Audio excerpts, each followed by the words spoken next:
일단 여러분 만나게 돼서 대단히 반갑습니다. 김영선 목사님은 10년이 훨씬 넘었습니다. 그래서 오랫동안 공부하면서 알게 된 목사님이고, 오늘날 작년에 제가 출장 갔다가 내려오고 있는데 목사님으로부터 전화가 왔습니다. 그래서 사천읍교회 담임으로 오시게 됐다고 그렇게 소식을 전해 들었고, 그때 제가 감격해서 좀 울었습니다. 왜냐하면 김영선 목사님의 오랫동안 있었던 일들을 아주 상세히는 알지 못하지만 그동안 좀 알고 있었고, 때로 이제 부목사님 지나면서 이제 여러 이야기도 또 듣고 그래서 알고 있었는데, 참 좋으신 목사님이 또 전통 있고 앞으로 발전 가능성이 무한한 이런 사천읍교회에 와서 목회하게 돼서 교회도 복이고 또 목사님한테도 큰 은혜와 복이 아닐까 저는 그렇게 생각합니다. 네. 주일 예배를 드리고 갑자기 찾아왔어요. 갑자기라는 게 좀 그렇지만 진주 이 부근은 제가 거의 처음인 것 같아요. 근데 남해 고속도로가 아주 굉장히 부산 쪽으로는 가봤는데 이쪽으로는 안 와봐서 상당히 잘 이렇게 개통이 되었고 자연 및 모든 것이 굉장히 좋은 것 같았습니다. 오늘은 예수 그리스도의 마음이라는 그런 주제로 저와 한번 이야기를 한번 해보면서 또 성경의 이야기, 경험담 얘기를 한번 이렇게 같이 하도록 하겠습니다. 먼저 이제 성경 및 심리 얘기를 좀 하기 이전에 저는 1990년서부터 2000년까지 미국 시카고에 있었습니다. 그래서 뭐 공부하러 가서 한 10년 동안 있다가 제 30대를 다 보내고 온 것 같아요. 그래서 오늘 여러분하고 이야기하는 얘기들이 미국 얘기들이 굉장히 많이 나올 거예요. 그래서 부담 갖지 마시고 왜 자꾸 미국 얘기를 하나 그렇게 생각하지 마세요. 어느 목사님이 미국에서 아주 굉장히 많이 오랫동안 이렇게 목회하던 목사님이, 남자는 이 자기 뿌리에 대한 근원에 대한 생각이 굉장히 많아요.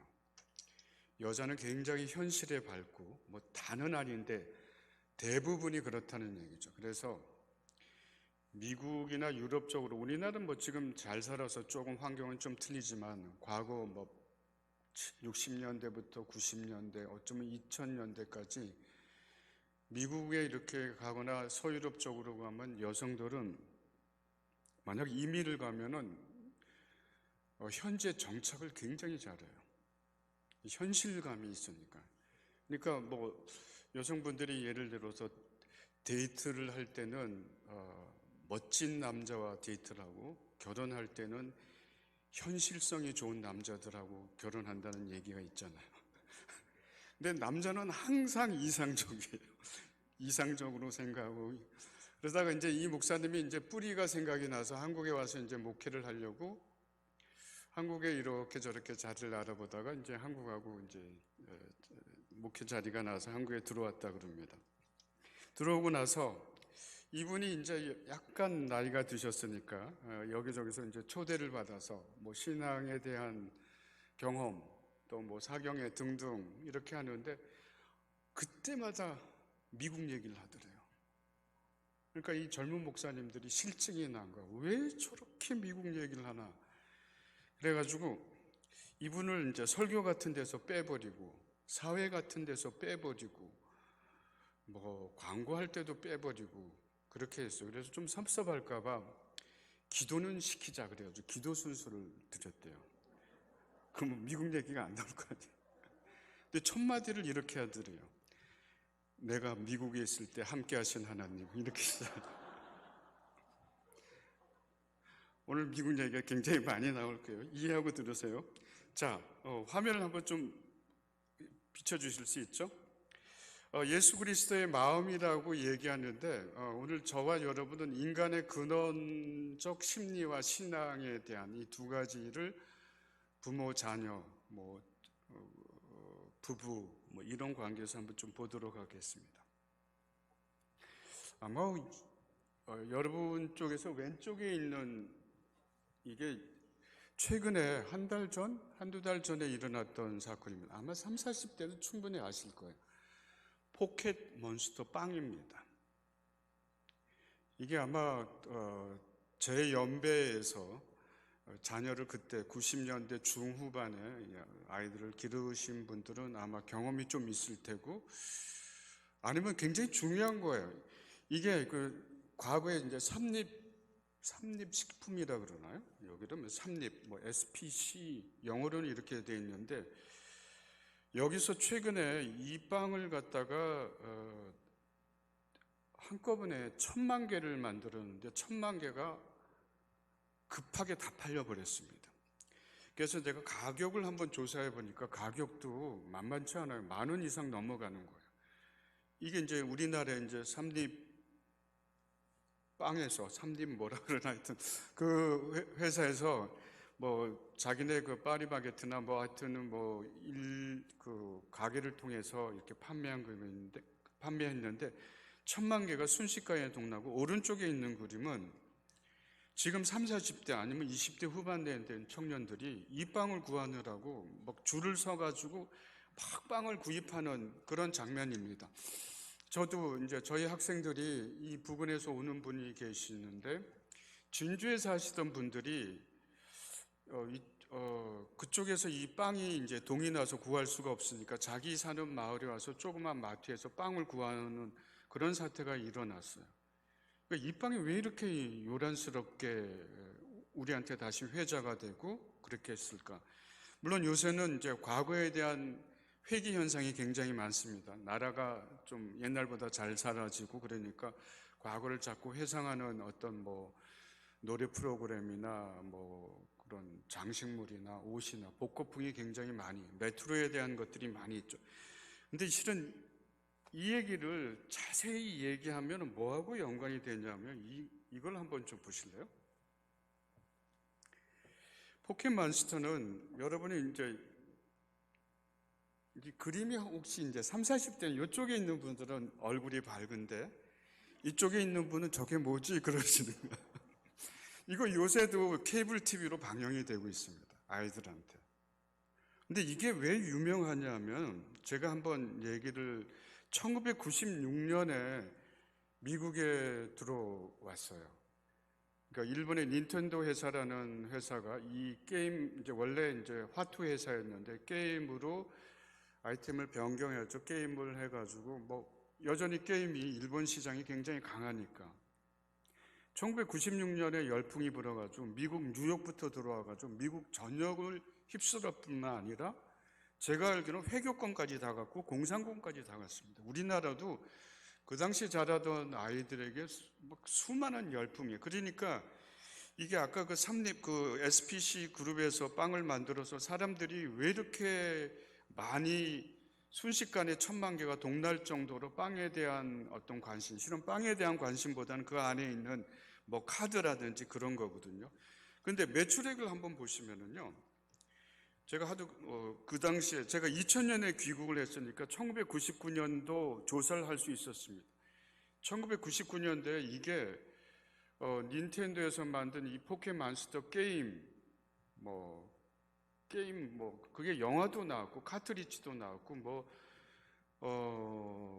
게임보이 그다음에 닌텐도 69인가 하여튼 이런 거로 다 나와서 한 해 매출이 7조 3천억이었습니다. 1999년도가 아마 정점이었을 거라고 생각돼요. 오른쪽에는 2014년까지 이게 매출액이 39조 원입니다. 그러니까 사업하시는 분들은 이 규모를 사업 안 하시는 분보다 더 많이 이렇게 감각이 오실 겁니다. 99년대 우리나라 예산이 150조였습니다. 근데 이 게임 하나로 7조 3천억의 매출을 올렸다는 거는 어마어마한 거죠. 그래서 어떤 일이 일어났냐면 제가 이걸 뚜렷이 기억하는 게 제가 2000년 6월 28일 날 귀국을 했습니다. 99년대 이제 학위를 마쳤고 그래서 1년 동안 미국에 좀 머물면서 한 교회에서 목회를 했습니다. 근데 99년 1월 달이라고 생각해요. 제가 뉴욕타임스를 우연히 도서관에서 이렇게 보다가 이 포켓몬스터에 대한 기사가 뜬 거예요.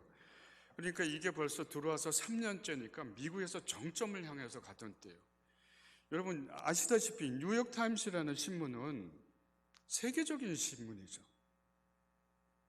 미국에서도 가장 대표될 뿐만 아니라 모든 문제, 세계 문제, 국내 정세를 다루고 있는데 여기에 3면인가 4면에 꽤 큰 기사로 포켓몬스터에 대한 심리 해부가 들어간 거예요. 왜냐하면은 아니 이 게임으로서 한 해에 뭐 99년에 7조 3천억이란 이 매출을 올리고 실은 지금도 여러분이 뉴욕타임스라는 신문에 들어가서 검색 사이트로 포켓몬스터 한번 이렇게 치시면요 수없이 많은 기사가 뭐 수만 가지 이상의 기사가 쫙 뜹니다. 그 당시 기사를 한번 읽어보면은 뉴욕의 학교가 마비될 정도였어요. 애들이 이 게임 여기 카드를 갖고 오는 거예요. 카드가 당시에 제일 처음에 나왔을 때 153장인가 그랬어요. 지금은 몇백 장 더 늘은 거로 알고 있습니다. 또 여기 뭐 화면에 뭐가 떴나요, 저기? 이거 제 거는 안 떴는데 그 위에서 한번 컨트롤 좀 해주십시오. 그래서 저희 아이도 그때 이제 어릴 때였니까 그걸 하다 보면 이제 어떤 일이 생겼냐면 153장을 다 갖고 와가지고 이걸 모으는 거예요. 어떻게든지 모으는 거예요. 그러니까 지금 삼립방에도 그 들어있는 게 제가 알기로는 그 안에 카드가 들어있다고 들었습니다. 맞죠, 그죠? 그러니까 그것도 구입하고 먹는 건 맛있는지 모르겠습니다. 겸사겸사 하는 거예요. 그래서 어떤 일이 일어났냐면 저희 아이도 그걸 게임을 이제 구입한 이후에 이제 이 게임이 이제 뭐 성장하는 게임이에요. 뭐 게임 특성을 보면 성장하고 하는 뭐 성장도 하고 돌봄도 하고 하는 이런 게임인데 저한테 갖고 와서 이 게임 153장을 갖고 와서 저한테 아버지 아무거나 하나 뽑아봐. 그러면 이 명칭이 실은 뭐 괴물 같은 게 뭐 한 마리씩 이렇게 했어요. 그런데 이 명칭이 되게 어려워요. 저는 아는 것 중에서 피카츄밖에 없어요. 나머지는 너무 어려워. 생소한 단어예요. 합성어가 너무 많은 거예요. 그래서 제가 하나 이렇게 뽑으면은 이거다 이렇게 뭐 제가 예를 들어서 피카츄를 뽑으면은 얘가 여기에 대한 장점, 단점, 특성 이걸 다 외우는 거예요. 그렇게 공부를 했으면 좋겠는데 이게 아이들이 저희 아이뿐만 아니라 그 당시에 경험하던 모든 아이들이 그런 경험을 다 해버린 거예요. 그러니까 학교에서도 이거를 어떤 때는 제가 그 당시 기사를 읽고 153장을 3장을 다 갖고 있는 아이가 있었는데 아이가 이걸 공부를 안 하고 153장을 다 모인 것에 대한 그 자신감, 자기 자랑을 막 학교에 갖고 다니다가 선생님이 이제 그걸 압수를 해버렸어요. 너 그 공부가 안 되니까 이거를 어디서 하냐면 학교에서 보관할 테니까 끝나고 나서 그거 찾아가라 그랬는데 학교에서 보관하다가 그걸 분실을 당한 거야. 그러니까 아이가 학교를 대상으로 해가지고 뭘 했냐면 소송에 들어갔어요. 그 당시 돈으로 배상받은 금액이 제가 알기로는 한 200만 원 정도 됐어요. 그러니까 미국은 이 거래 문화가 이제 우리나라도 굉장히 이제 활성화가 되고 있지만 그런 거예요. 그래서 걔가 이제 소송해가지고 이겨가지고 학교로부터 200만 원을 받았는데 너 그거 갖고 뭐 할래? 이제 인터뷰를 한 거예요. 그랬더니 걔가 하는 말이 다시 153장을 구입해야죠. 이 정도로 이렇게 한 거예요. 근데 뉴욕타임스에서 왜 이렇게 아이들이 실은 우리나라로 지금 30, 40대 되신 분들이 이런 게임 문화를 어려서부터 접했기 때문에 게임 여전히 많이 하시고 그런 아이템을 구하시고 그런 게 지금 아마 40 중반 후반까지도 되지 않았을까 제 나름대로 추측을 해요. 맞죠? 네, 그렇게 하시죠. 그러니까 저희는 집에 가서 뭐 게임 같은 거 안 하잖아요. 근데 지금 40대 되는 분은 집에 가서 게임을 하신단 말이에요.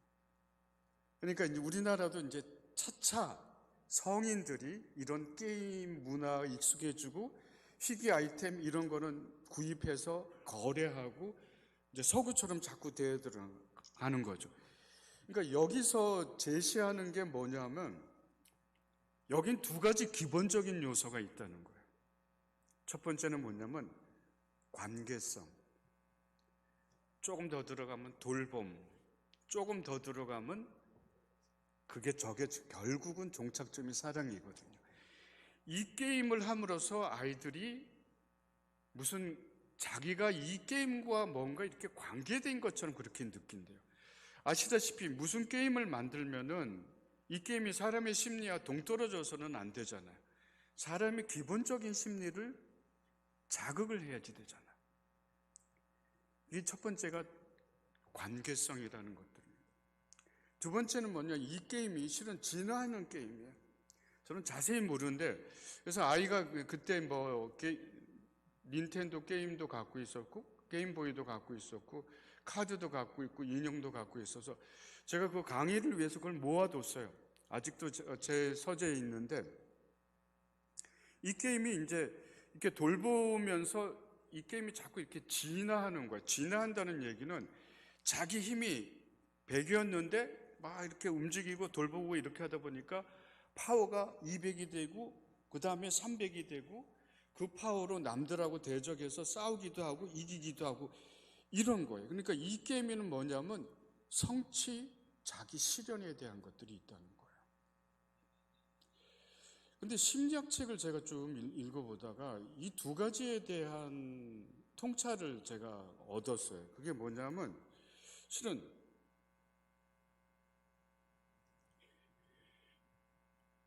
여러분 생각하는 이 관계성하고 이제 성취라는 것들이 기본적인 인간 심리의 두 가지 코드라고 그랬는데 알다시피 여러분 한번 상상을 해보세요. 저는 개인 이런 분야에 있다 보니까 상담하러 오시는 분도 좀 되고 집단으로도 상담하고 이렇게 합니다. 그러면 사람의 문제가 어디서 생길까 하면은 다른 거 없습니다. 이 두 가지 문제에서 사람의 문제는 모두 다 생기는 거예요.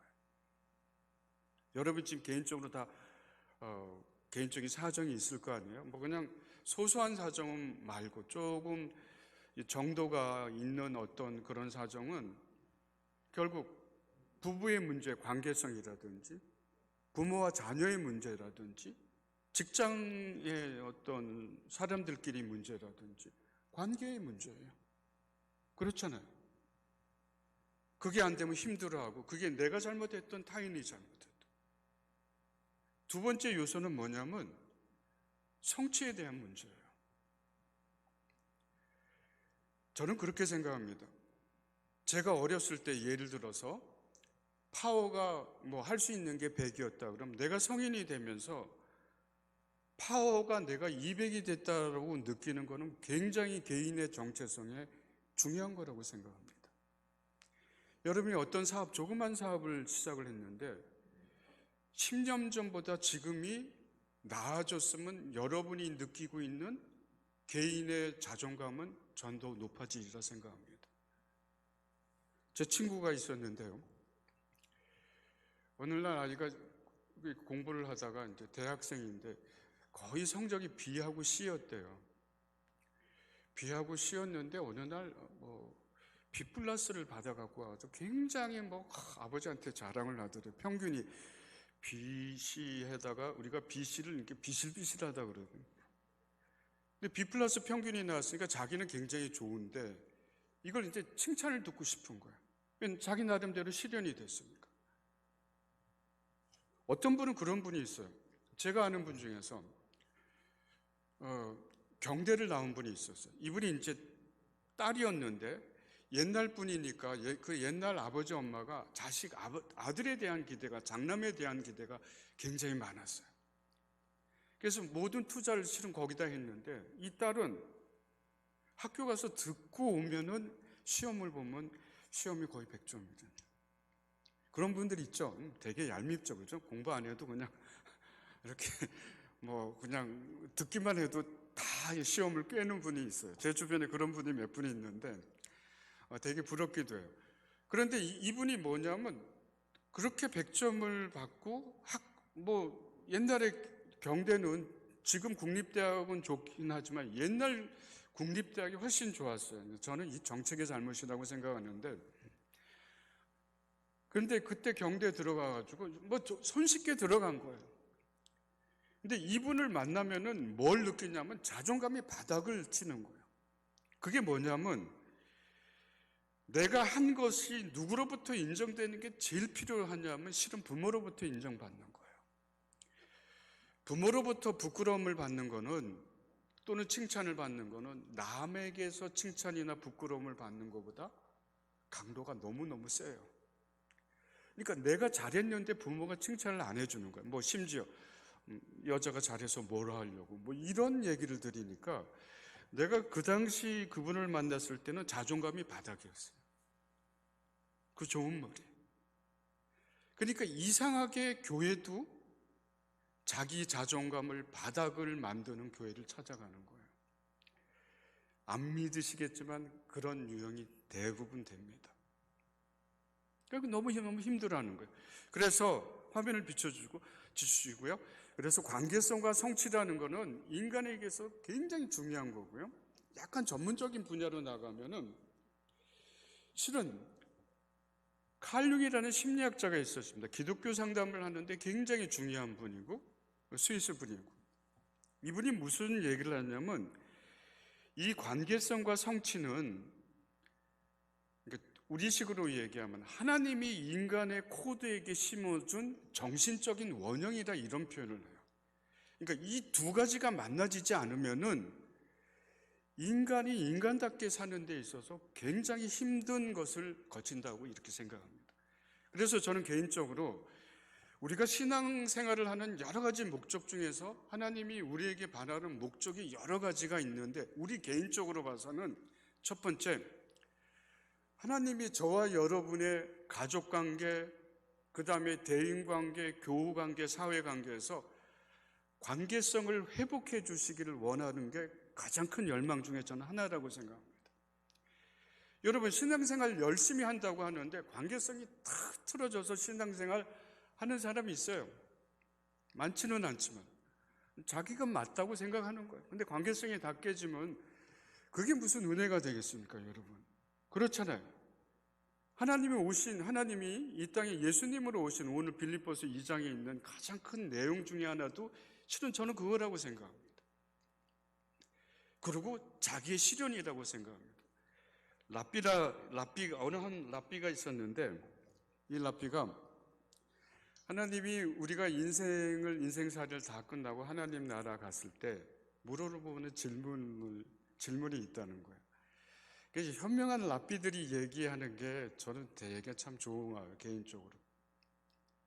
첫 번째 질문이 뭐냐? 인생을 행복하게 살았니? 이렇게 물어보신다는 거예요. 우리의 인생은 하나님이 주신 선물이잖아요. 그러면 선물을 선물답게 살아야 될 거 아니에요. 선물을 선물답게 달라면 물론 행복의 기준이 틀리지만 그래도 내가 살아가는 게 행복하고 내가 어린아이로부터 점점 성장해서 노인이 되는 이 과정을 거치면서 물론 슬픈 일도 있겠지만은 그래도 인생이 행복하다는 걸 느껴야지 되는 거예요. 여러분이 부모로서 여러분 자녀들한테 무엇을 원하세요? 여러 가지 원하는 거 있겠지만 기본적으로는 그 자녀가 결혼을 했던 결혼을 하지 않았던 네가 행복하게 살았으면 좋겠다. 저 양가 어머님이 계시는데 제가 대구 내려온 지 거의 한 20년 돼요. 양가 어머님들이 비슷한 얘기를 하세요. 그렇게 많지 않아도 너희 둘이서 콩 하나라도 쪼개 먹을 수 있는 그런 부부가 됐으면 난 더 바랄 것이 없겠다. 이런 얘기를 하는 거예요. 그래서 이 두 가지는 우리한테 굉장히 중요한 거라고 저는 생각합니다. 그래서 여기에 대한 얘기들을 제가 좀 더 얘기하도록 하겠습니다. 우리가 어떻게 하면 관계성을 잘 가질까? 그리고 자기 실현을 어떻게 신앙 안에서 이 두 가지를 잘 회복할 수 있을까에 대한 게 오늘의 아마 저와 여러분의 중점적인 내용이 될 텐데, 혹시 조금 길어지더라도 여러분 꼭 참고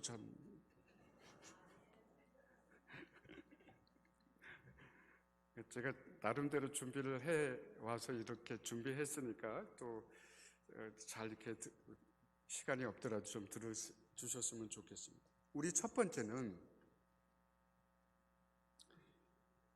저하고 약간 틀리네요. 이거 아까 제가 요 얘기는 좀 한 것 같습니다. 화면이 안 떠오르네요. 이거 좀 보셔야 될 것 같은데.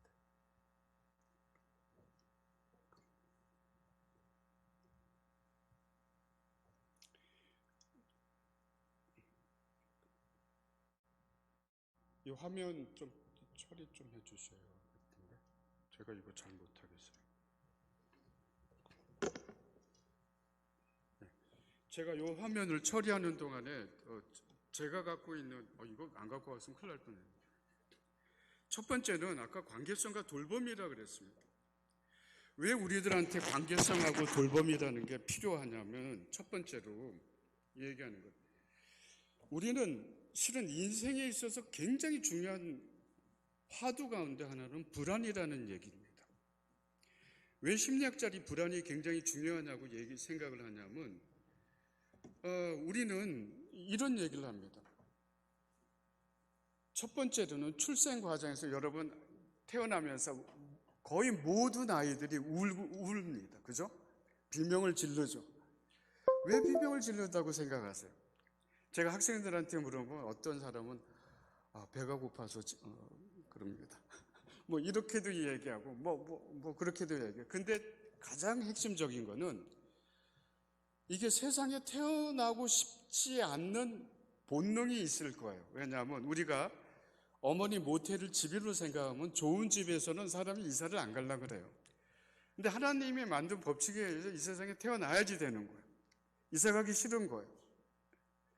그런데 이게 세상 밖으로 나와야지 되는데 이 세상 밖으로 나오는 이 과정이 아이한테, 유아한테 여러 가지 듣지 못한 여러 가지 소리, 빛의 소리, 호흡도 달리 해야지 되는 이런 충격이 있다는 거예요. 그래서 충격 자체로 인해서 아이가 비명을 지를 수밖에 없다는 거예요. 그래서 우리가 살아가면서 불안이라는 것은 태어나는 불안, 살아가는 불안. 여러분 살아가는 불안 없으세요? 제 개인적인 불안을 좀 얘기하면 제가 은퇴가 이제 몇 년 안 남았습니다. 여러분 별로 안 놀리시나요? 벌써 은퇴세요? 뭐 이렇게 놀랄 줄 알았더니 여러분이 그렇게 안 되죠. 그러니까 은퇴도 몇 년 안 남았어요. 한 2년 반 정도밖에 안 남았어요. 어느새 세월이 이렇게. 그러면 이제 은퇴 이후에 나는 이제 뭘 어떻게 해야지 되지에 대한 불안이 좀 있는 거예요. 아마 이제 은퇴를 앞두신 분, 직장에 명퇴를 하시거나 등등, 또는 사업을 정리하고 다른 데로 뭐 하고 싶다 하시는 분들은 그런 불안이 있을 거예요. 그거 외에 또 하나 큰 불안은 뭐냐면 죽어가는 불안이에요. 핵심적으로 보면 태어나는 불안과 죽어가는 불안이 우리들한테 꼬여 있다고 이렇게 보는 거예요. 그걸 부정할 사람은 없어요. 물론 우리가 하늘나라에 간다는 것에 대한 믿음이 있고 좋지만은 우리가 어차피 살아야 되잖아요. 80이고 90이고. 이 살아가는 동안에 있을 매 순간 새로 경험하는 이 세계를 우리가 어떻게 경험할 것인가에 대한 것들이 있다는 거예요. 그래서 여기에 대한 불안이 있고요. 그 다음에 또 하나는 뭐냐면 이거는 우리가 좀 생각을 해야지 될 것 같은데요.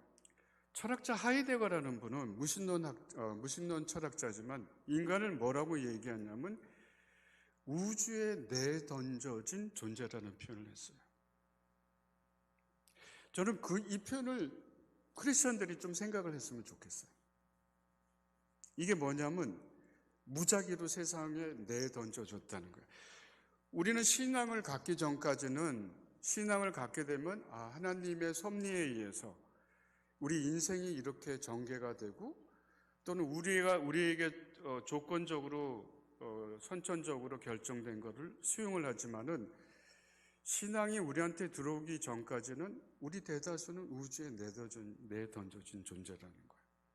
그러니까 일단 나라에 대한 선택도 없었고, 부모에 대한 선택도 없었고, 성별에 대한 선택도 없었고, 소위 요새 얘기하는 아빠 찬스에 대한 선택권도 없었고. 그렇죠? 그러니까 우리가 크리스천으로서 좀 더 세상을 생각하면서, 사람을 생각하면서 살 거는, 긍정적인 건 굉장히 좋은데 인간이 태어난 구조는 실은 이렇게 태어난 게 팩트는 팩트예요. 그렇잖아요. 평상스러운 가정에서 태어났으면 모르는데 실은 고약한 가정에서 엄마 아빠를 아이가 만나봤어요. 성장 과정의 대부분의 우리 아이들이 갖고 있는 그런 구조는 엄마 아빠의 영향이거든요. 아까 제가 경대에 들어간 그분 얘기를 한 것처럼 아빠가 예를 들어서 폭력을 행사하는 사람, 알코올 중독, 아주 나쁜 거로 돼 있으면 아이가 그 안에서 어린 시기를 전하면서 정상적으로 행동하기가 굉장히 어려운 환경 속에 있죠. 그래서 우리는 크리스천으로서 그 상황을 인정하는 게 맞다고 저는 생각을 해요.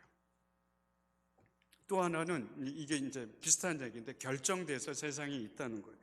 이런 것들을 인해서 우리가 세상을 살아가는 게 굉장히 불안하다는 거예요. 근데 이 불안한 것에 의해서 이 불안을 극복해 주는 게 뭐냐면 관계성이라는 거예요. 엄마 아빠가 안전하게 뭘 제공해 줄 수 있는 것. 제가 성인이 됐음에도 불구하고 이제 제가 미국 얘기 양해를 구했습니다. 인상 찌푸리지 마시고 1989년 12월 28일 날 결혼식이 끝나고 3일 만에 제가 미국 시카고로 갔습니다. 평생 아버님이 돌아가셨지만은 공항에서 아버님이 우시는 모습을 처음 봤어요.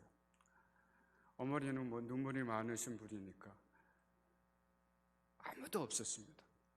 그냥 하나님 앞에 기도하고 돈도 없었고 시카고에 아는 사람도 없었고 지인의 지인을 통해서 거주할 곳에 저를 픽업할 분을 좀 구했고 갔습니다. 그래서 어느 목사님 댁에서 이렇게 제가 묵었는데 김성찬 목사님이라고 지금 뉴욕에서 감리교회 목회를 하고 계신 분이에요. 이분이 이제 시카고 인근의 도시 중에서 스코키라는 데가 있어요. 거기 갔는데 아시다시피 미국 기독교 문화니까 이 성탄절 연휴가 굉장히 길고 추수감사절이 끝나면서 거의 다 성탄절 분위기로 들어가는 거예요. 그러니까 저녁이 되면 온갖 추리가 막 도시와 주거지가 완전히 분리가 돼가지고 주거지가 되면은 저녁이 이제 땅거미가 덮쳐오면은 주거지는 한산해져요. 그러니까 제가 여기서 뭐 24시간 항상 불이 켜져 있는 도시에서 거기 딱 떨어지니까 이건 이상한 거예요.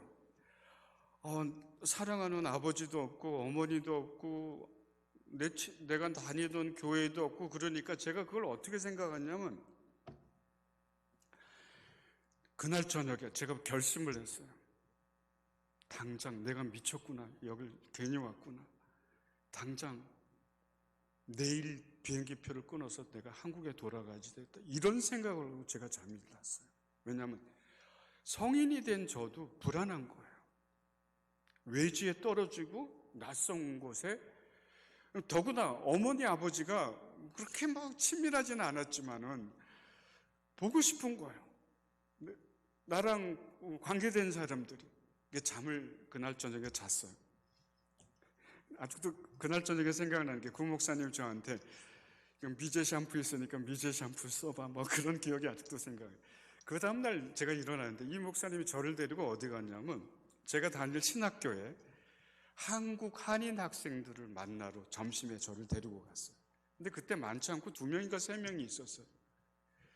그 학생들하고 얘기를 하기를 시작했어요. 만나서 뭐 나이 연배가 비슷하니까. 그러면서 내가 다시 한국으로 돌아가야지 되겠다는 생각은 전혀 안 한 것 같아요. 그러니까 불안감을 다 해소가 됐다는 것들이죠. 그러니까 이 관계성이 왜 필요하냐면 우리가 불안감을 해소하는 데 있어서 매우 필요한 거라고 저는 생각합니다. 혹시 화면이 되나요? 저쪽에서 나가요? 그러면 넘겨주세요. 자, 요 밑에 보면 해리 할로우라는 실험의 결과 제가 이렇게 써놨습니다. 하나 더 넘겨보시죠. 이게 좀 오래된 실험입니다. 1950년대 실험인데 위스콘신의 대학의 교수였어요. 해리 할로우라고. 어린 원숭이를 가지고 실험을 해본 거예요. 여러분의 오른편에 있는 거에는 이제 우유가 나오는 우유병이 있고, 거기 이제 조악하기는 한데 원숭이 엄마처럼 눈이 있고, 왼쪽에 있는 거는 어떤 거냐면 천으로 만든 거예요. 그러니까 엄마의 이렇게 스킨을 이렇게 느끼도록 한 거예요. 여기 24시간 집어넣고 원숭이가 어떠한 행태를 보이냐를 좀 본 거예요. 추측은 어떻게 했냐면 사람에게 먹는 게 최고니까 먹는데 오래 있겠다 이렇게 생각하는데 24시간 감찰 결과 다음 화면 보내주실래요? 18시간을 이 천에 붙들고 있는 거예요. 이 천에 붙들고 있는 거예요. 그러니까 이 학자들이 결론을 내린 거는 사람한테 참 먹는 게 필요하지만은 동물한테 정서적인 안정을 더 추구하는 것처럼 이 원숭이들이 이러면 인간도 그러겠다 이렇게 생각을 하는 거예요. 제가 오래전에 지금 제가 두 번째 강아지를 키우고 있는데 첫 번째 강아지를 4살 된 요크셔 테리어를 분양을 받았어요. 분양을 받은 게 4살짜리를 자기 엄마하고 있는데 그 집에서 기르기 곤란하다 해서 데리고 왔어요. 근데 그때가 아주 귀국하자마자 있었을 때니까 요크셔 테리어가 조그만데 아주 예쁘게 생겼잖아요. 우리가 없는 금발도 있고 회색 털도 있고 그래가지고 아주 예쁘게 생겼어요. 젊었을 때는 사람도 마찬가지지만 털이 너무너무 예쁜 거예요. 윤기가 나고. 나이가 들면 저도 바람이 훅 불면 머리가 훅 날아간 듯이 강아지도 나이가 들으니까 털이 윤기가 없더라고요. 근데 제가 그 강아지한테 한 일들이 뭐냐면 제가 그때 강사 생활할 때 강사비로 먹여주고 재워주고 병원도 가고 똥오줌 제가 다 치워주고 그 다음에 뭘 또 했냐면은 목욕도 제가 시켰어요. 그러면 우리 집안에서 제일 수고한 사람이 누구예요? 저죠. 제가 걔를 다 먹여 살린 거예요. 근데 저희가 이제 아이가 하나가 있어요. 남자. 근데 3명이서 이렇게 와이프하고 모이면 강아지가 오라 그러면 나한테 안 오는 거야. 어디로 가냐면 우리 아이한테 가는 거예요. 제가 봤을 때 우리 아이는 하는 일이 별로 없거든요. 걔는 나가서 강아지 사료를 살 수 있는 노동하는 것도 아니고 똥오줌 치워주는 것도 아니고 산책도 거의 10번 중에 1번 정도 하고 더구나 목욕도 시켜주는 것도 아니고 근데 걔한테 가는 거예요. 우리 와이프는 뭐를 하냐면 제 옆에 앉아서 강아지가 그 이빨이 좀 이가 좋지 않았어요. 그러니까 이 씹어다가 강아지한테 이렇게 주는 거예요. 입에다가. 저는 아직까지 그런 밥 한 번도 못 먹었어요. 그리고 약간 질투가 나더라고요. 강아지한테는 저렇게 주는데 왜 나한테는 안 주나. 와이프는 와이프 나름대로 내가 씹어서 널 주는데 네가 나한테 와야지 된다고 생각하는 거예요. 근데 3명이 있으면 우리 아이한테만 가요. 아이는 뭐 하냐면 학교 갔다 와서 자기 무릎에 놔두고 예쁘다 좋아서 혓바닥을 자꾸 내밀고 그냥 잘 때 이렇게 좀 안아주고 이런 거예요. 제가 결정적으로 이 강아지가 나를 참 싫어하는구나를 어떻게 알았냐면 4시만 되면은 아파트 문이 열릴 걸 기대하는 거예요. 우리 아이가 4시 학교 갔다 오는 거예요. 띵동 그러면 시계도 없는데 어떻게 하는지 모르겠어요. 4시만 되면 딱 쳐다보는 거예요. 하염없이 쳐다봐요. 띵동 어느 날 띵동 그러는데 막 현관으로 달려왔는데 문을 열었는데 우리 아이가 아니라 내가 들어온 거예요. 내 얼굴을 보더니 달려오다가 멈추는 거예요. 멈추는데 그때 바닥이 돌이었어요. 멈추는데 이 가속력에 의해서 찡 미끄러져가지고 내 앞까지 왔는데 내 얼굴 보고 뒤돌아서서 가는 거예요. 내가 그 장면이 아직도 생각이 나요. 왜 쟤는 나를 그렇게 환영해 주지 않을까 하는 생각이. 이게 관계성에서 제가 그 이후에 이제 알았어요. 이 관계성에서 우리가 실수하는 것들 중에 하나예요. 그게 부부지간이 됐든 아들지간, 그 자녀지간이 됐든 뭐냐면 저처럼 전형적인 남자들이 먹을 거, 입을 거, 그 다음에 뭐 용돈 이걸 제공해주면 자녀나 아니면 어느 배우자가 자기를 따라야지 된다고 생각하는 사람이 꽤 많더라고요.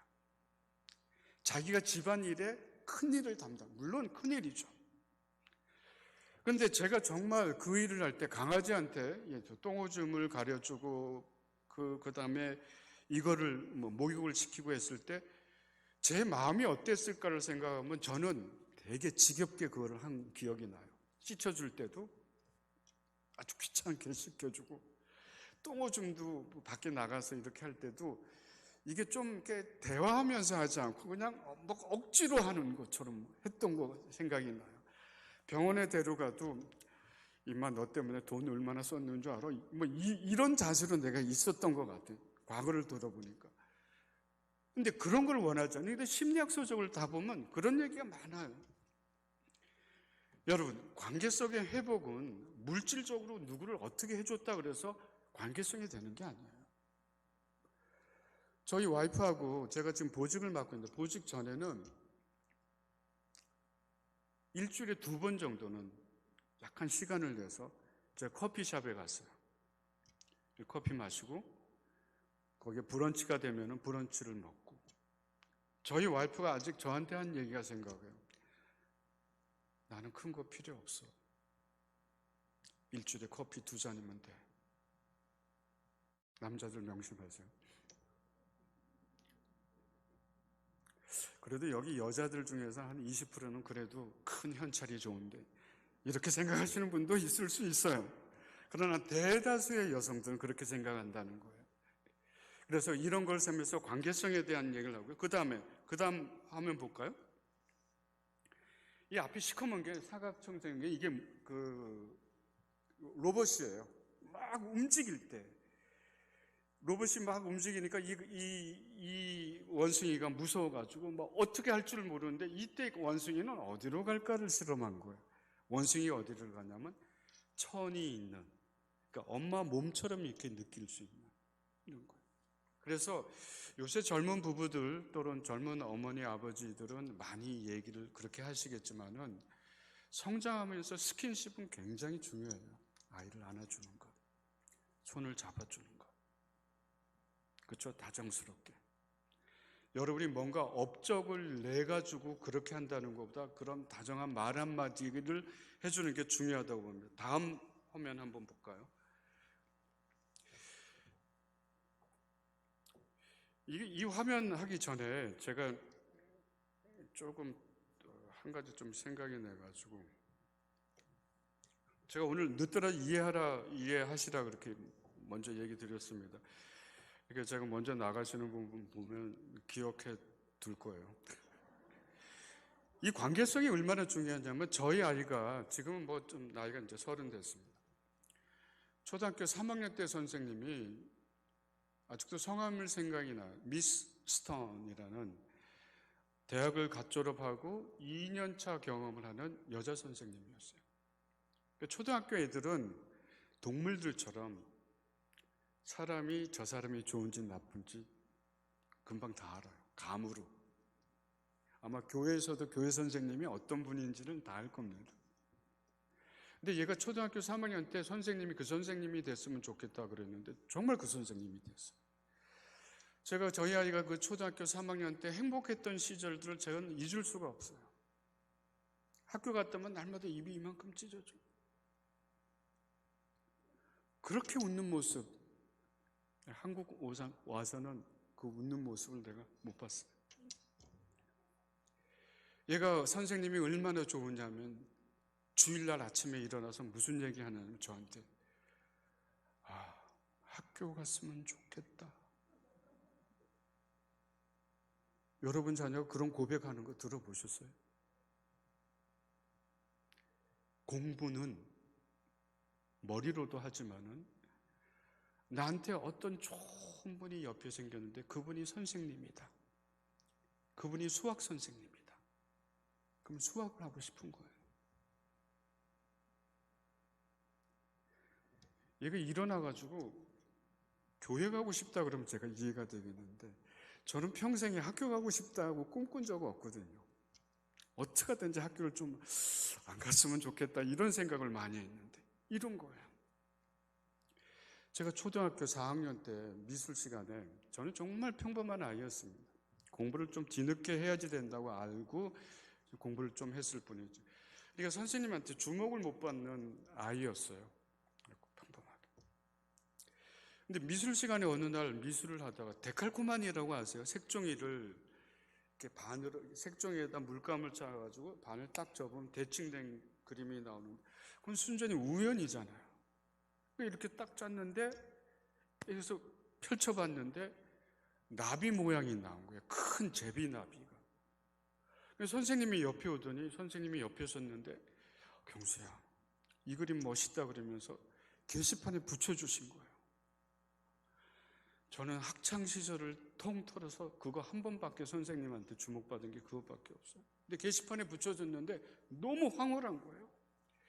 제가 쉬는 시간마다 그 게시판, 이렇게 제가 노골적으로 보면 학생들이, 친구들이 뭐라 그러니까 그냥 곁눈질 하면서 게시판에 있는 거 내 그림 보고 나갔고, 그 다음에 들어오면서 내 그림 보고 나왔어요. 그 그림이 얼마나 선명하게 저한테 남아있냐면, 그 색종이 색깔, 그 안에 뿌린 물감, 주황색, 흰색, 검정색. 그게 저한테 너무 남는 거예요. 그러면서 제가 뭐한테 올인이 됐냐면 미술에 올인이 된 거예요. 방학숙제 때 풍경화를 그려오려 했는데, 제가 방학숙제 개구장이었으니까 숙제는 거의 일주일 남겨두고 제가 다 했거든요. 제 경우는 그래요. 근데 미술만은 잘하고 싶었던 거예요. 미술 풍경화를 그리는데 겨울에 풍경화를 그리라는 게 좀 이상하잖아요. 근데 고민한 거예요. 이 풍경화를 어떻게 할까? 그러다 달력이 생각이 난 거예요. 달력에 보면은 이제 풍경화가 있어요. 이걸 심혈을 기울여서 베낀 거예요. 모방이에요. 창조는 모방에서 나오니까요. 얼마나 잘 그렸냐면요. 학교를 갔는데, 방학 숙제를 그 그림을 갔는데, 우리 반 아이 100%가 이건 네 그림 아니라 그렇게 얘기하는 거예요. 내가 아직도 그러면서 아니야 막 그런 얘기가 내가 했단 말이야. 그러면 제가 하는데, 우리 반 아이들은 너는 이렇게 그릴 애가 아니야, 이렇게 단정을 하는 거예요. 그러니까 누구에게 관심을 받아서 관계성이 형성되고 내가 칭찬을 받으면 이걸 통해서 보이지 않는 잠재력이 어마어마하게 나온다는 거예요. 저는 그 관계성을 나중에 여러분하고 혹시 기회가 되면 어떤 이 얘기를 하겠죠. 성장 과정에서는 부모라고 생각해요. 부모가 안 되면, 부모가 혹시 안 계시고 여건이 안 되면 교회에 계신 신앙의 어른들, 여러분들입니다. 관심을 보여주는 거예요. 여러분 교회에 나오는 모든 아이가 다 부모와의 관계성이 건강하다고는 볼 수 없잖아요. 선생님들 잘 보세요. 제가 그럴 때 그 자극을 받은 거예요. 그래서 제가 만약 DNA가 미술 그리는 게 있었으면 저는 미술 쪽으로 빠졌을 거라고 생각이 돼요. 근데 불행인지 다행히도 저는 미술에 실은 관심이 별로 없어요. 그러나 칭찬받고 싶어서 제가 그걸 한 것들이죠. 두 번째는 성인이 된 이후에는, 중년기 된 이후에는 우리가 하나님이라는, 우리를 만드시고 우리 인생을 인도하시는 하나님하고의 관계성이 분명히 형성되는 게 필요하다고 생각해요. 그래야지 우리가 가야 될 방향, 살아야 되는 목적, 이것들이 형성되는 거죠. 자, 화면 보시죠.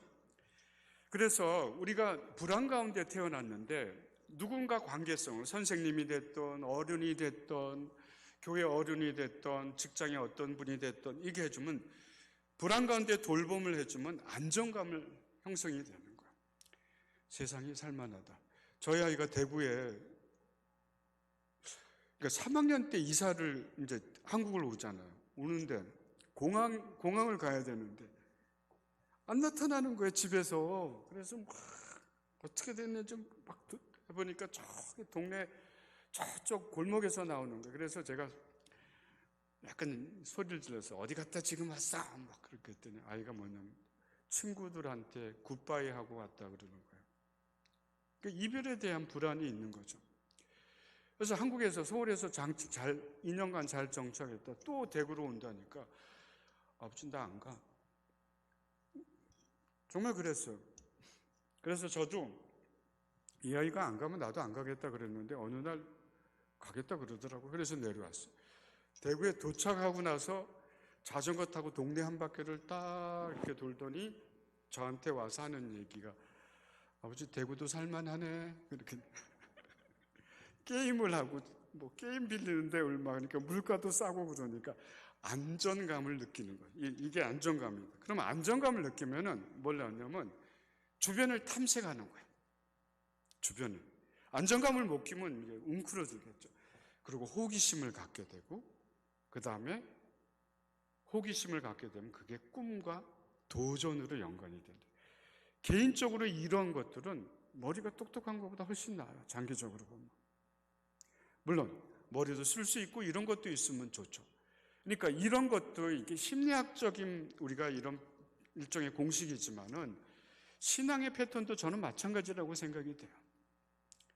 하나님이 우리의 안정감이 되시면 불안한 사회에서 우리가 불안하고 이 코로나 사태에도 여러 가지 어려움이 있지만 우리가 꿈과 도전을 가지고 할 수 있다는 거죠. 다음 화면 좀 보실까요? 두 번째는 이 게임에는 자기 실현에 대한 것들이 중요하다고 그랬습니다. 여기 보면은 나중에 여러분 시간이 있으면 책을 한번 읽어보세요. 폴 트루니에라는 분이 쓴 인간의 자리라는 책이 있습니다. 이분은 이제 스위스의 정신의학자면서 신학도 좀 하신 분이에요. 이분이 참 현대와는 약간 다른 시각을 주는 거예요. 자기 실현이 뭐냐? 복음 중에 하나라는 거예요. 복음에는 두 가지가 있다. 물론 정신의학자의 입장에서 보는 거예요. 헌신을 하는 복음도 있다. 헌신이 필요하죠. 아버지, 엄마의 헌신, 교회에 대한 헌신, 자기 일에 대한 헌신. 그런데 헌신만이 아니라 자기 실현을 하는 것도 굉장히 중요한 복음의 축의 하나다. 이렇게 되는 거예요. 이 게임에는 얘기 드린 것처럼 게임을 하면 할수록 파워가 커지는 거예요. 내가 자꾸 커지고 그냥 내가 힘이 있어지고. 그래서 우리가 성장을 하면은 질적이나 양적으로 성장을 하면은 과거의 아픔을 볼 수 있는 여유가 생긴다고 저는 이렇게 봅니다. 우리가 과거를 자꾸 회피하는 이유는 요새 저 밑에 보시면 요새 한국 사회 레트로, 뉴트로 이런 열풍이 가득합니다. 20대, 30대, 40대. 레트로나 뉴트로, 레트로는 이제 복고고 뉴트로는 과거를 갖고 오되 현대의 것과 같이 전맥시켜서 만들어내는 새로운 장르죠. 저는 개인적으로 뉴트로가 굉장히 좋다고 생각을 해요. 그런데 이 뉴트로나 레트로를 할 수 있는 거는 뭐냐면 한국이 힘이 생겼기 때문에요. 70년대, 80년대, 90년대, 2000년대보다 어쨌거나 세계 10대국에 들어간 수출국이 됐고 모든 분야에서 두각을 나타낸 거예요. 제가 아는 교수 중에서 한 분이 연대 교수 중에 한 분이 있는데 이해하고 들으세요. 반도체과하고 연관이 된 거예요. 요새 한국 사람들, 한국 유학생들 해외로 유학을 안 가려고 그러는데 반도체에서. 왜냐? 한국이 반도체에 있어서는 최강이라고 생각하고 있는데 실제로 교수도 그렇게 얘기한다 그래요. 그러니까 저희가 경험했던 세대하고는 지금 다른 세대예요. 그러니까 힘이 세지니까 어떻거나 과거를 재해석할 수 있는 힘이 생기는 거예요. 저는 개인적으로 하나님 앞에 저와 여러분이 제 개인도 하나님 앞에 기도드린 게 뭐냐? 내가 과거보다는 현재보다는 미래가 질적으로 양적으로 향상이 돼야지 된다고 생각하고 하나님이 그렇게 해주셔야 된다고 저는 생각을 해요. 그래야지 과거에 우리가 살았던 상처를 다시 볼 수 있는 여유가 있는 거예요. 다른 관점에서. 내가 과거보다 현재가 힘들고 현재보다 미래가 힘들면은 과거는 영원히 힘든 과거는 저주스러운 거예요. 내 그 한 관점으로밖에 못 든 거예요. 나한테 피해를 준 어떤 특정 인물에 대해서 계속 원망하게 되는 어떤 게 되는 거죠. 그래서 자기 실현은 되게 중요해요. 그래서 하나님이 솔로몬이 기도드리고 나서 내가 너한테 무엇을 해줄꼬? 이렇게 물었어요. 내가 지시한 바를 네가 하라 그러지 않고 내가 너한테 뭐를 해줬으면 좋겠냐. 그러니까 여러분 교회에서 자라는 자녀들, 여러분 현재 여러분하고 만나는 우리 젊은이들 기도하고 탐색해야 될 게 내가 이 세상에 태어났는데 어차피 일이라는 것을 해야지 되고 사랑이라는 관계성을 가지면서 살아가는 운명인데 내가 가장 잘할 수 있는 게 뭘까? 남의 흉내를 내지 말고 내가 잘할 수 있는 DNA가 뭘까? 이걸 질문을 하고 기도를 해야지 된다고 생각합니다. 그리고 교회는 그런 비전을 심어주고 다양한 사람들이 많기 때문에 그래야지 자기 코드를 이렇게 찾아가는 것들이죠. 그래서 우리가 짧은 생이지만 살아가는 인생이 굉장히 좋고요. 여러분 김영모 씨라고 혹시 아실 거예요. 여러분하고 같은 교단에 있었던 목사님이고 58년 개띠였는데 일찍 좀 돌아가셨어요. 이분이 이제 대학을 나오고 이제 신학을 하셨는데 신학을 하실 때 자기 어머니가 저희 학교에 와서 한번 특강을 저희가 좀 순서를 마련해서 들었습니다. 자기 어머니가 되게 걱정을 했대요. 왜냐하면 너무 많이 잠을 자는 거예요. 신학을 하는데. 신학하는 분들이 있겠지만 저는 그렇게 생각해요. 신학이 왜 재미없을까?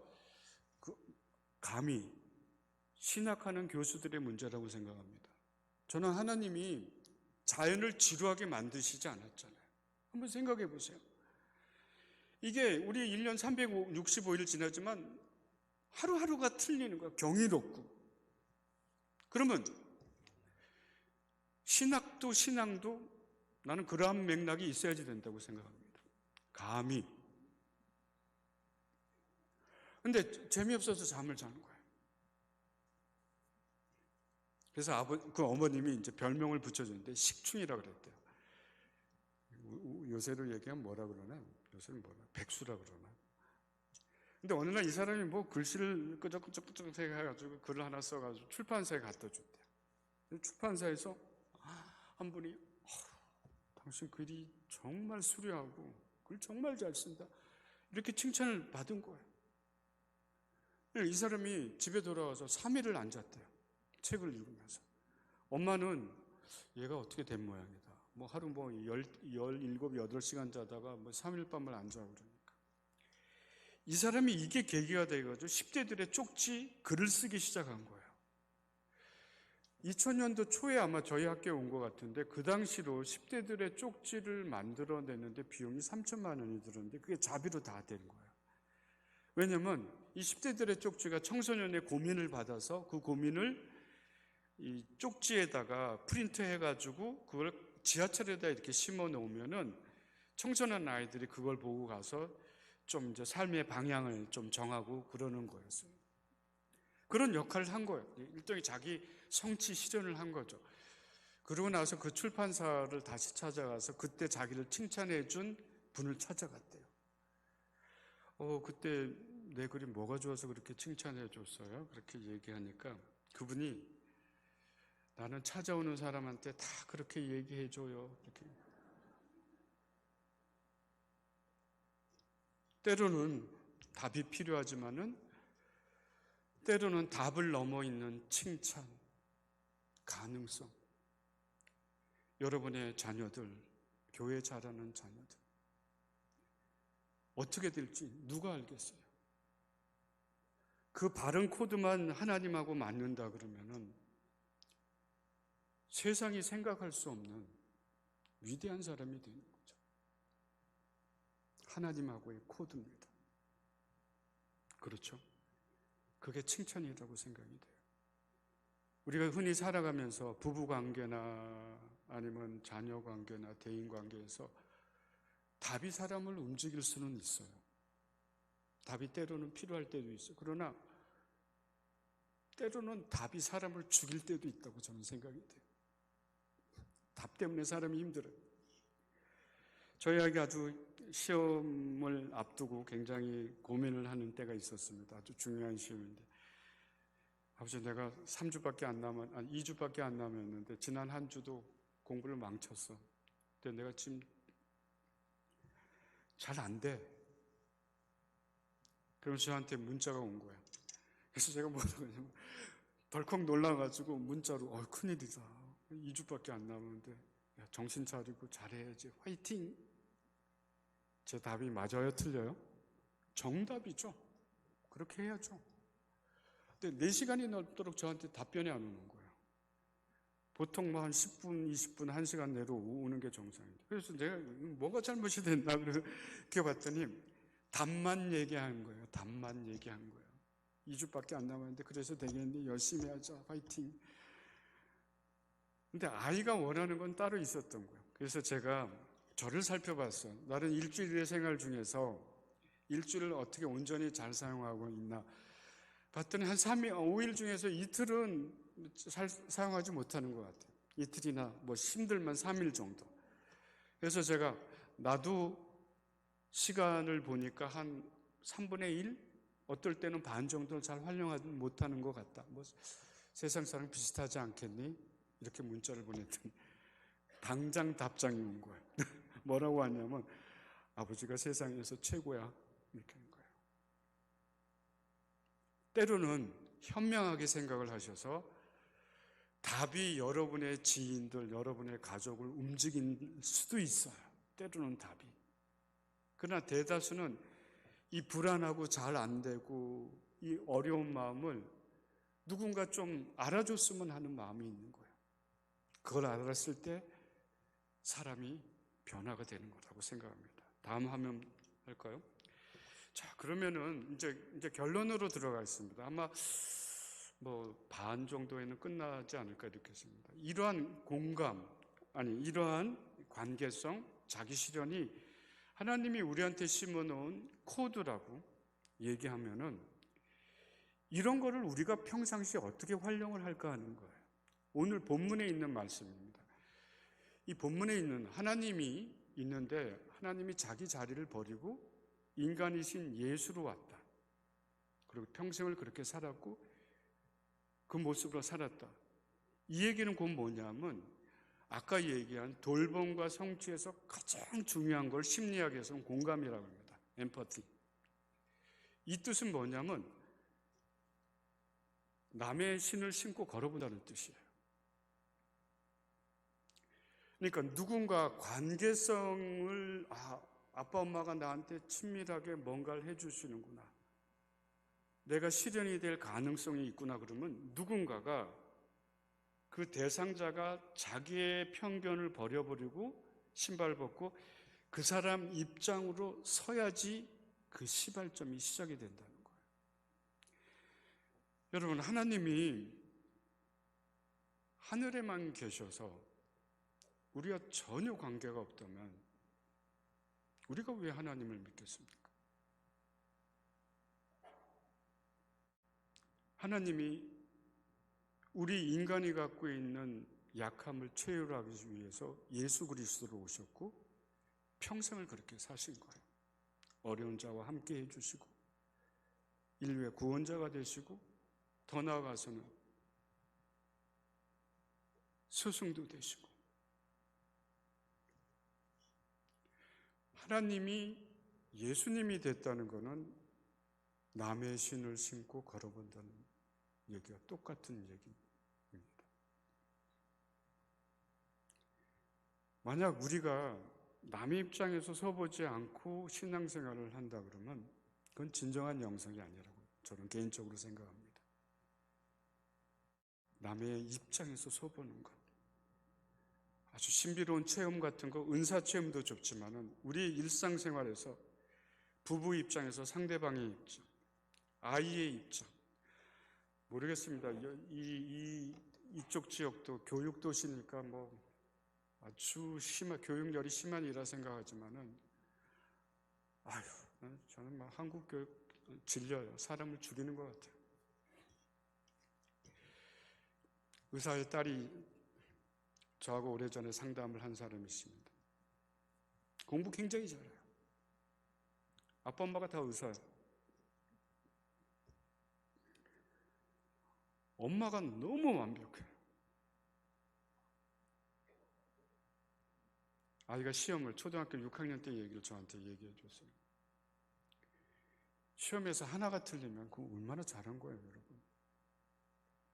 90점 후반 아닙니까? 근데 엄마는 100점을 못 맞았다고 한탄을 하는 거예요. 100점, 100점. 엄마의 요구를 맞춰서, 그러니까 어린아이들이 왜 부모의 영향을 받냐면 어린아이들은 자아라는 게 없잖아요. 약하잖아요. 부모가 생성해 주는 건데 거대한 엄마 아빠의 이 자아 세계에 아이가 맞춰서 살아가는데, 그래서 엄마가 100점 100점 그래가지고 어느 날 100점을 맞아서 전과목 올이래요. 100점을 맞춰서 갔는데 엄마가 이 한마디를 하더래요. 시험 문제 다 풀고 시간은 남았니?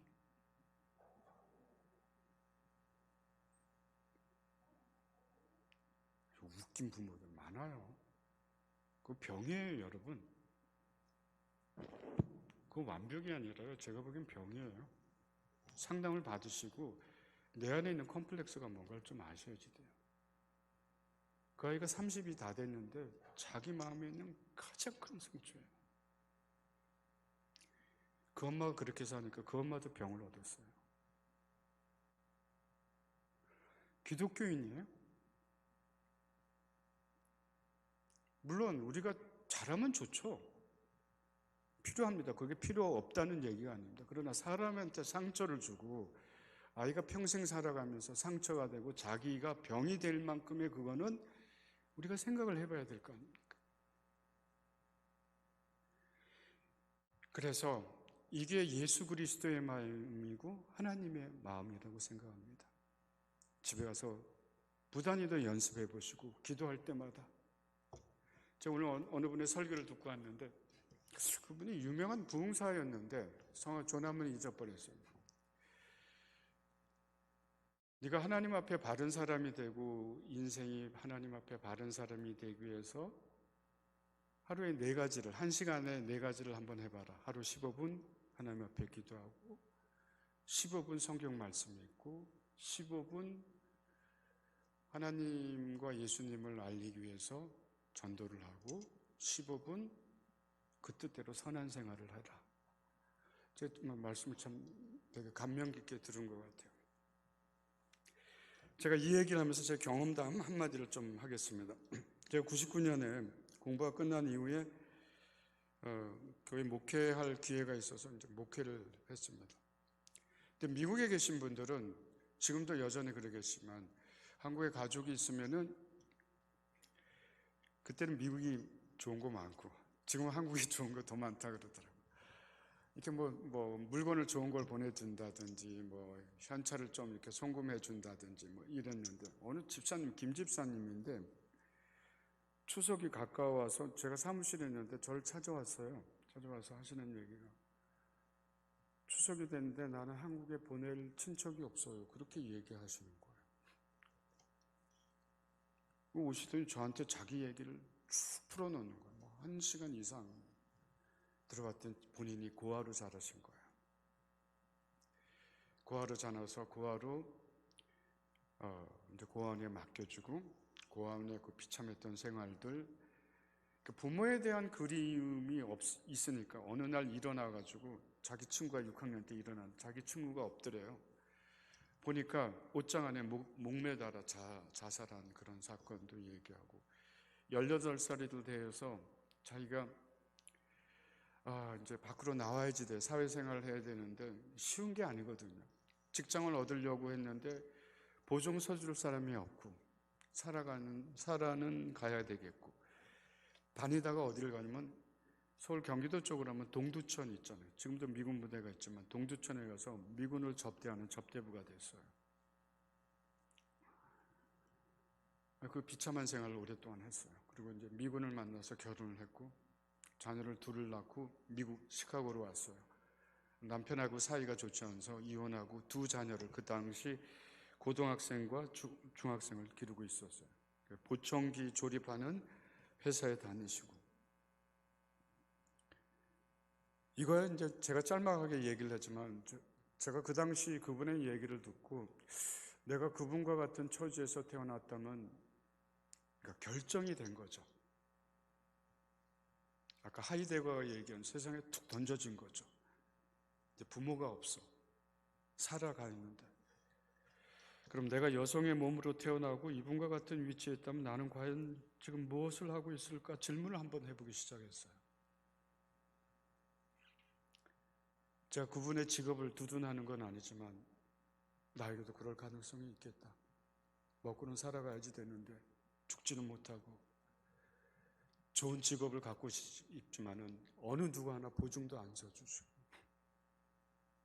그래서 제가 그 다음 주인가 하여튼 몇 주 있다가 설교 제목을 세리와 죄인을 사랑하신 예수님이라는 제목으로 설교를 했어요. 여러분, 예수님이 왜 세리와 죄인을 사랑한 줄 어떻게 생각을 하세요? 저 개인적으로는 예수님은 당시 사회가 갖고 있는, 인간 사회가 갖고 있는, 신분 사회가 갖고 있는 결정주의에 대한 단점을 본 거예요. 귀족으로 태어나면 평생 귀족이고, 서민, 천민, 죄인으로 태어나면 평생 그 신분에서 벗어날 수 없는 거예요. 이 사회에 대한 모순을 하나님이신 예수님이 아신 거예요.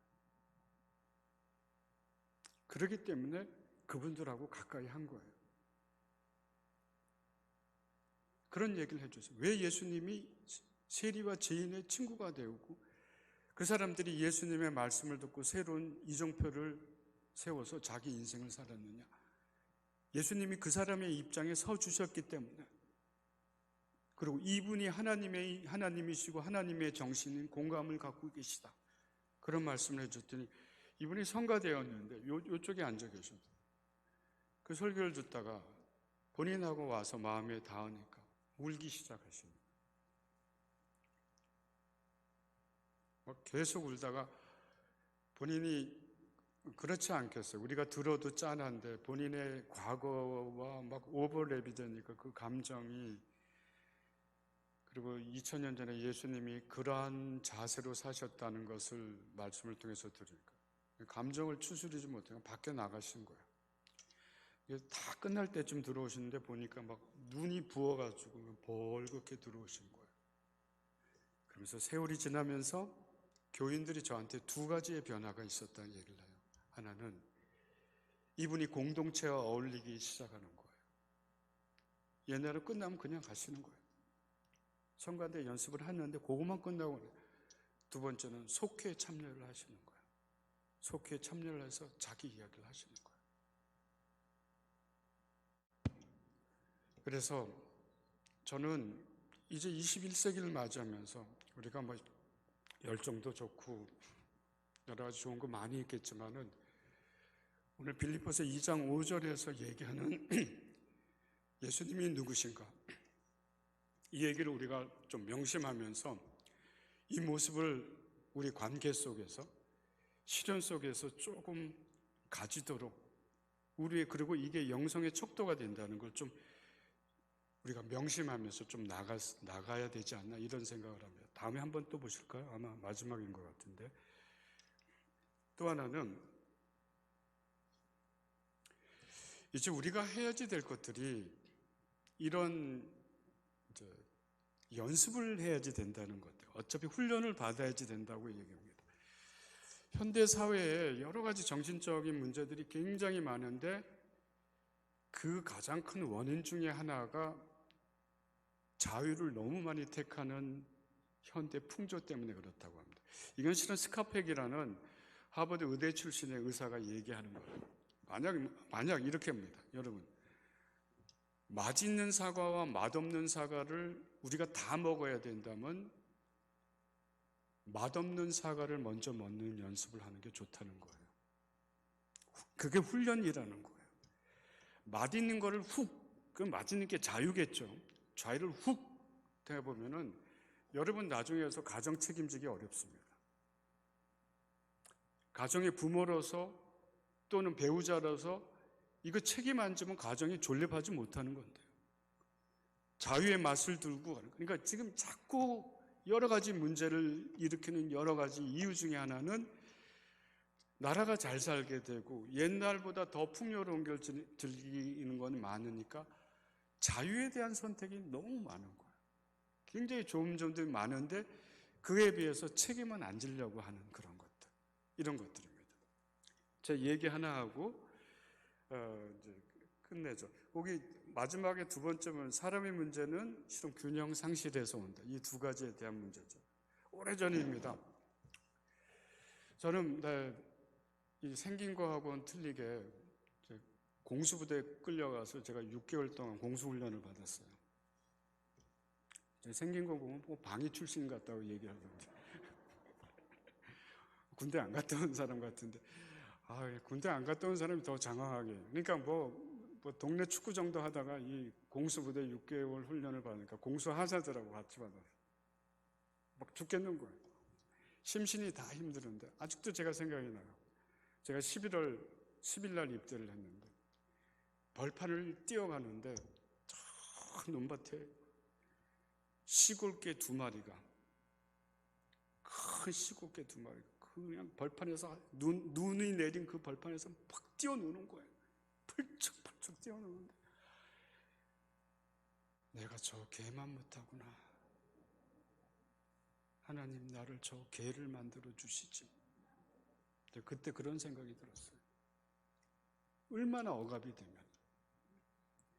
제 친구가 한 명이 있었는데 뭐 아시다시피 우리는 훈련 받을 때 종일 뛰는 거예요. 관절이 나가버렸어요. 3개월 만에. 그래서 제대를 해버린 거예요. 부대가 다 뒤집어졌어요. 저는 횟수로 4년인데 80년에 입사해서 80년, 81년, 82년, 83년 6월 달에 제대를 했어요. 그 제대 달력이 없는 거예요. 막 너무 허무한 거예요. 그런다가 이제 3개월 만에 얘가 제대하니까 별별 생각이 다 드는 거예요. 어떻게 하면 여기를 빨리 뛰쳐나갈까? 뭐 아주 짓궂은 생각이지만 손가락을 한번 자해해 볼까? 그러면 내가 제대를 하죠. 손을 못 쓰니까. 순간적으로 스쳐간 생각이죠. 어떤 하여튼 뭐 이 세월을 견뎠어요. 그리고 제가 느낀 건 군대 생활 한 3분의 2 정도를 하니까 저한테 뭐가 밀려오냐면 내가 일찍 제대한 내 친구보다 제 스스로가 자랑스러웠기 시작했어요. 잘 견뎌냈다, 교구수야. 우리는 앞으로 살아가면서 저와 여러분이 자유와 책임에 대한 딜레마에 항상 놓이게 될 겁니다. 여러분의 자녀도 마찬가지고. 그런데 이게 훈련이 안 되면 우리는 선뜻 자유를 훅 잡아요. 자유가 얼마나 좋습니까? 요새 같은 세상.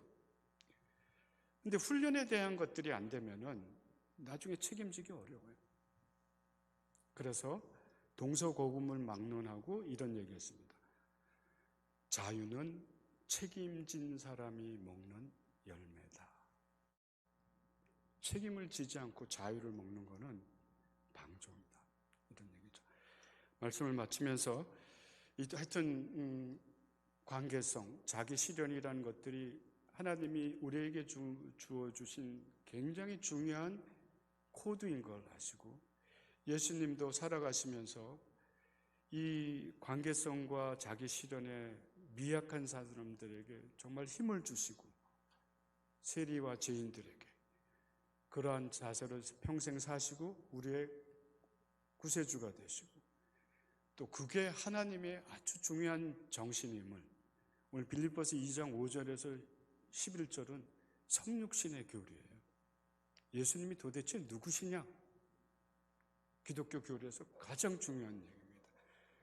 이걸 해 나가면서 여러분 신앙생활과 가정생활 또 대인관계 이렇게 해 나갈 때 좀 더 하나님 보시기에 좋은 가정 또 좋은 교회로 살아갈 줄 믿습니다. 잠시 기도하겠습니다.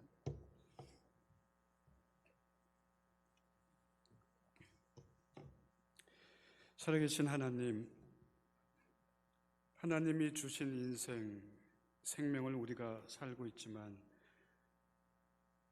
우리는 살면서 여러 가지 불안, 또 개인의 집착으로 인생을 어찌 살아야 될지 잘 모를 때가 많습니다. 우리의 스승 되시고 구세주 되시며 우리의 머리털까지 세신 바 되신 하나님께서 우리의 말과 행동과 생각을 주장해 주셔서 사는 동안 하나님이 주신 행복과 보람, 긍지를 갖고 살 수 있도록 우리 개인과 가족과 사천읍 교회를 기억해 주시기를 예수님의 이름으로 기도드립니다.